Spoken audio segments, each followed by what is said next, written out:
saya akan membahas tentang salah satu dari masalah sosial kita yang sebetulnya cukup serius, adalah mengenai perkawinan anak.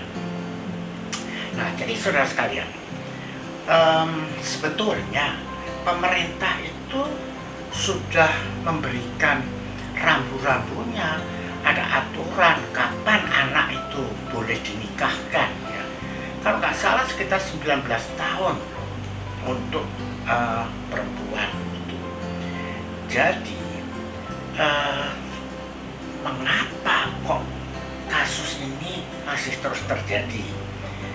Nah, saya pikir saudara sekalian, itu ada masalah kalau secara sosiologis dengan konsep dari orang tua ya di dalam masyarakat kita ini.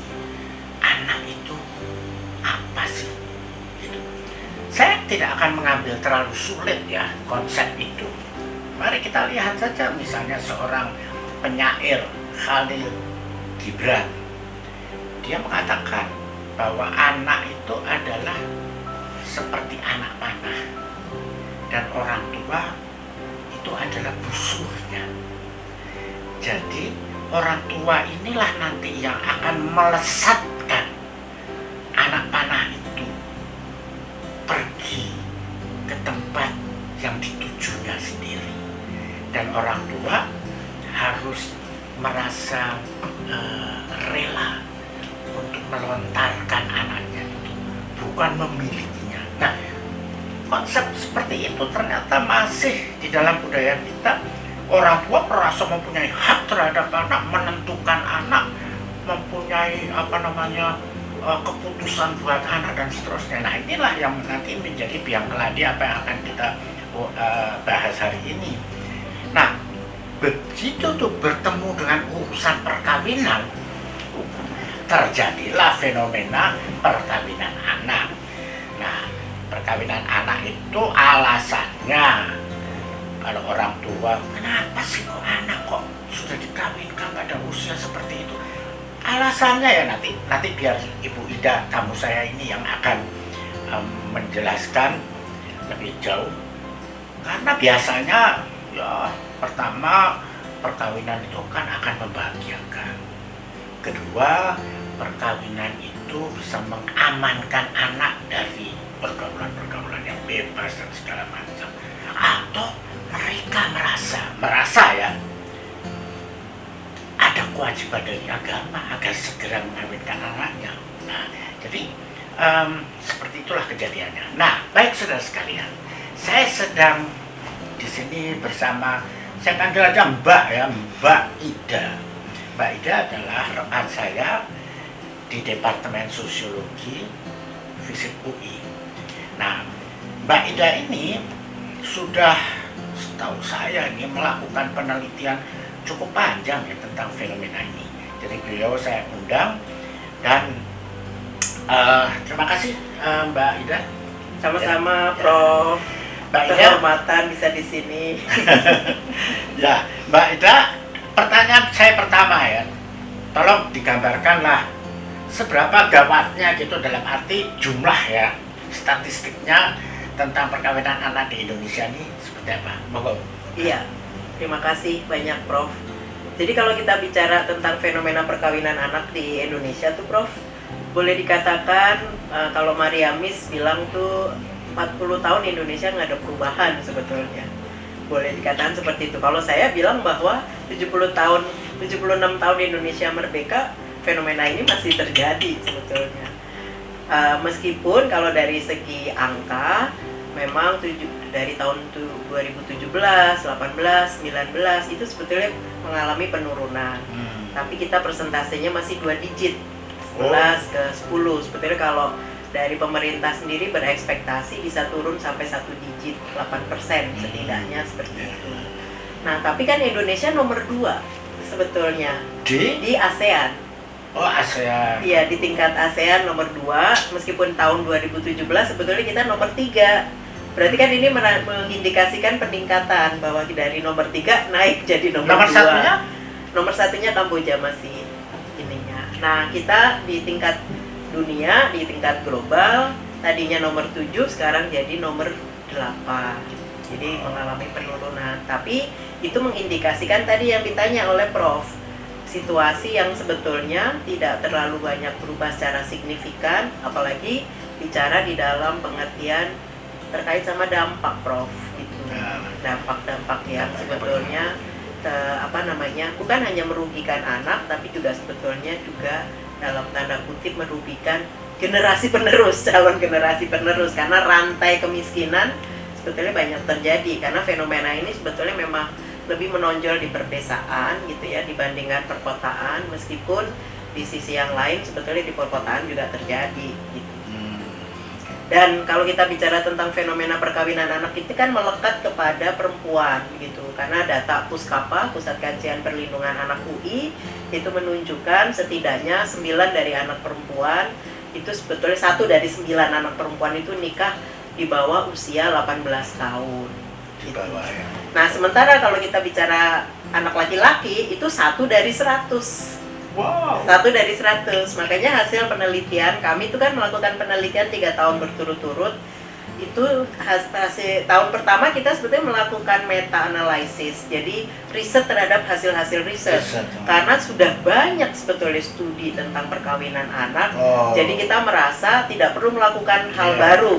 Jadi mencoba melihat apa yang sebetulnya ditemukan oleh berbagai studi tersebut. Nah, yang menarik memang ya fenomena perkawinan anak ini melekat pada anak perempuan gitu. Karena tidak ada sama sekali dalam kasus yang kita temui itu sebetulnya anak laki-laki mengalaminya atau melakukannya. Ini sebelum lanjut, jadi saya tanya, mengapa kok anak perempuan, kok bukan anak laki?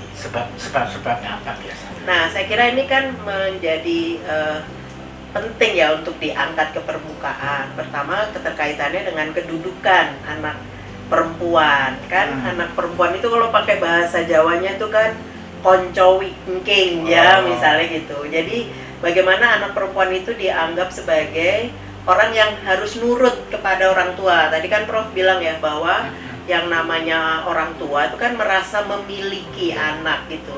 Nah, sementara mereka memperlakukan anak laki dan perempuan itu berbeda gitu.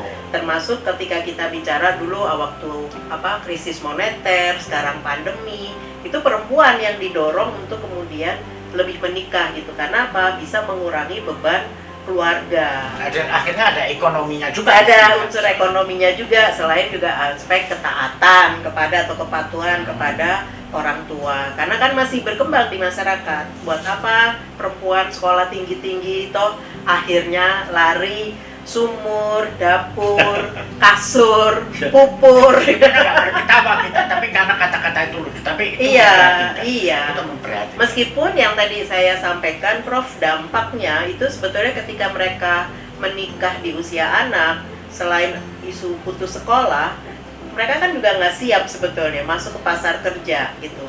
Nah, pada banyak kasus sebetulnya mereka rentan juga secara ekonomi, nggak punya keterampilan ya yang memungkinkan mereka untuk bisa survive juga secara ekonomi. Nah, itu yang kemudian kita lihat juga akhirnya mereka jadi sepur, Prof.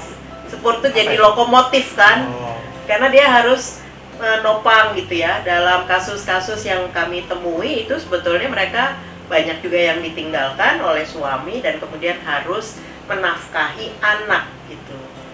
Dan dengan berbagai keterbatasan pendidikan yang minim gitu ya, mereka terpaksa masuk pasar kerja dan bahkan tidak sedikit yang sebetulnya kemudian menjadi korban-korban perdagangan orang misalnya seperti itu. Nah, itu menurut saya rangkaian dampaknya itu sebetulnya panjang, Prof. Termasuk isu yang sekarang juga sedang dihadapi oleh kita kan stunting misalnya gitu ya. Itu bisa sampai ke arah sana karena ketika kita bicara anak menikah di usia dini gitu ya, masih di usia anak, dia terus kemudian harus mengasuh anak. Itu kan jadi penting juga, Prof, bahwa mereka kalau secara sosiologis nggak siap ya jadi seorang ibu gitu atau belum siap menjadi seorang ibu. Nah, hanya memang yang memprihatinkan, Prof, masyarakat kita ini yang membuat saya waktu di desa, turun di desa itu istilahnya perkawinan itu kan dianggap alamiah, jadi ya udahlah nikah, nanti kalau cerai ya udah sesuatu hal yang harus dihadapi, ya begitu saja gitu, sehingga memang tidak ada kesiapan mereka untuk menjadi orang tua, menjadi ibu begitu. Nah, termasuk di dalam hal ini kan juga istilah Jawanya ngopenin anak, pengasuhan itu kan sebenarnya perlu ilmu ya. Iya. Begitu, Prof. Jadi serba tidak siap ya. Iya, jadi kalau dari hasil penelitian yang terus-menerus, diantaranya tadi ya ada Bu Mariamis, banyaklah sebagai peneliti-peneliti yang concern dengan isu perkawinan anak. 3 dampak besar dari perkawinan anak yang itu ditunjukkan dari tahun ke tahun tetap terjadi. Yang pertama adalah dampak pendidikan, ya tadi pasti putus sekolah gitu ya. Meskipun ada usaha-usaha untuk memberikan kesempatan lanjutan pendidikan dengan pembelajaran PKBM itu ya, itu misalnya, tapi kan mereka belajar sambil ngurus anak ya istilahnya begitu. Terus dampak ekonomi pastinya tadi seperti yang saya sampaikan. Satu lagi dampak dari aspek kesehatan, Prof. Kesehatan ini kan kesehatan reproduksi ya, ketika bicara usia anak yang sebetulnya organ-organ reproduksinya belum siap sebetulnya seperti itu resikonya jauh lebih tinggi dibandingkan mereka yang nikah di atas usia 18 tahun. Nah, pemerintah di tahun 2019 yang tadi disebut usia perkawinan itu setidaknya 19 tahun, terutama perempuan, itu kan revisi terhadap Undang-Undang Nomor 1 tahun 74. Jadi pemerintah sebenarnya sudah merevisi, sudah merevisi dari usia 16 tahun dinaikkan ke 19 tahun. Kalau laki-laki tetap 19 tahun, di undang-undang yang sebelumnya juga tetap 19 tahun, karena itu sebetulnya dalam upaya PUP, jadi pendewasaan usia perkawinan, dengan harapan ya mereka sudah siap sebetulnya masuk ke jenjang perkawinan tersebut, membentuk keluarga. Oke. Nah, jadi sekarang ini itu akibat-akibat sangat menjadi masuk ke berbagai bidang. Iya, gitu ya. betul. Nah, sekarang bagaimana ya Bu Ida yang sedang diusahakan baik oleh pemerintah maupun oleh gerakan-gerakan di dalam masyarakat ya untuk bisa mengurangi, kalau bisa mengakhiri hal ini. Seperti apa? Kami kebetulan melakukan penelitian selama 3 tahun berturut-turut. Kebetulan kami dapat hibah Ristek Dikti waktu itu memang mencoba menyoroti 2 hal yang ditanyakan oleh Prof. Paulus tadi. Bagaimana sebetulnya intervensi secara struktural kan gitu ya. Terus bagaimana sebetulnya intervensi secara sosiokultural. Sudah banyak dilakukan oleh pemerintah, terutama usaha yang tidak mudah itu mengintervensi Undang-Undang Nomor 1 tahun 74, Undang-Undang Perkawinan. Di situ kan batas usia perempuan menikah itu 16 tahun. Nah, sementara pada tahun 2019 baru bisa dirubah menjadi 19 tahun. Karena supaya konsisten setidaknya dengan Undang-Undang Perlindungan Anak. Karena ketika kita bicara tentang anak itu kan di bawah usia 18 tahun itu sebetulnya masih anak. Nah, sementara Undang-Undang Perkawinan kita 74 itu kan 16 tahun begitu. Nah, tapi kan butuh berapa waktu untuk melakukan intervensi secara struktural tersebut. Nah, tantangan berikutnya itu memang secara sosiologis nih Prof, kan intervensi sosial kulturalnya ya, karena implementasi terhadap undang-undang yang sudah dinaikkan 19 tahun itu tampaknya memang masih cukup berat gitu ya. Apalagi di masa pandemi nih Prof. Jadi tingkat perkawinan anak itu sebetulnya semakin tinggi gitu. Pandemi ini dari data-data yang ada itu misalnya karena mereka bosan daring gitu ya misalnya, atau penyelenggaraan pendidikan di tingkat lokal atau desa tidak jelas, sehingga kan mereka jadi kayak orang nganggur-nganggur gitu ya, yang mendorong akhirnya pergaulan remaja dan sebagainya. Nah, itu ditandai dengan apa? Salah satunya adalah permohonan dispensasi perkawinan. Karena dalam undang-undang yang tadi bahwa usia 19 tahun batas nikah, itu sebetulnya masih dibuka ruang. Kalau mereka mau menikah di bawah usia 19, kecuali dengan alasan-alasan tertentu itu bisa dilakukan. Ya. Nah, dalam masa pandemi itu tinggi sekali, Prof. Data Kementerian Pemberdayaan Perempuan dan Perlindungan Anak tuh sampai 34.000 permohonan dispensasi selama pandemi. Hampir 2 tahun ya. Iya, selama pandemi itu pun data 2020 kalau nggak salah, belum kita lihat lagi 2021. Dan hampir dispensasi perkawinan itu 95, bahkan kita boleh bilang 98% disetujui oleh pengadilan agama. Dan salah satu alasan dari pengadilan itu sebetulnya kalaupun nggak disetujui toh mereka tetap akan nikah siri, Prof. Wah, itu lebih ruwet lagi. Iya, nah yang menarik sebetulnya memang intervensi perkawinan anak itu agak tidak mudah gitu ya, karena masyarakat kita itu mengenal kawin agama ya, kawin siri diantaranya, ada kawin adat, Prof, gitu, ada kawin keluarga gitu ya, di Papua, di Nusa Tenggara Timur itu kita lihat ternyata ada kawin adat dan kawin keluarga. Ya itu semuanya budaya ya, kekuatan iya, budaya. Faktor budaya. Memang luar biasa ya kekuatan budaya itu.